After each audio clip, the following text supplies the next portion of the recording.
Seigneur pour ce que tu nous as pu faire et merci pour ce que tu nous as appris. Merci parce que tu veux toujours nous instruire et tu veux qu'on puisse te connaître un peu plus chaque jour. Et Seigneur, aujourd'hui, on veut remettre entre tes mains le reste de notre pèlerinage, que tu sois toujours avec nous, que tu sois dans les cœurs de chacun et que vraiment on puisse chercher à connaître ta volonté, ton message pour nous, pour chacun d'entre nous, que tu puisses nous protéger de tout mal et que le reste du pèlerinage se passe bien, que vraiment on puisse ressortir édifié et grandir dans notre foi, que tu nous accompagnes aussi pour les restes de notre vie et qu'on soit toujours attaché à toi, à ta parole et que tu nous fortifies de notre marche spirituelle.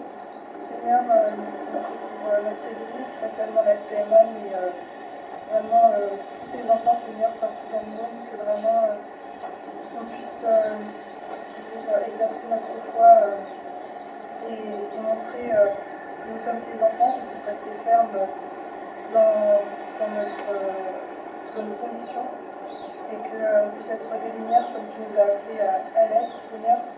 On prie pour Madagascar, que tu puisses bénir le peuple malgache, que tu puisses donner aussi la sagesse aux dirigeants, pour que vraiment Madagascar puisse se relever de ses cendres et que vraiment ce soit toi qui règnes dans ce pays. Que Seigneur aussi tu veilles sur nous, sur la France qui nous accueille, qu'on puisse toujours être libre d'exercer notre foi dans les églises. Et on te remercie aussi pour ça, parce que c'est pas dans tous les pays qu'on peut faire ça. Et Seigneur, on prie pour ceux qui sont malades, que tu puisses les fortifier leur famille, et que tu puisses les guérir si tu as ta volonté, Seigneur, que tu fais des miracles, que vraiment on puisse toujours espérer en ce plan que tu as pour nous, pour chacune de nos vies. Et on remet entre tes mains le reste de cette journée, que tu nous accompagnes. Et c'est à toi seul que revient toute la gloire, au nom de Jésus. Amen.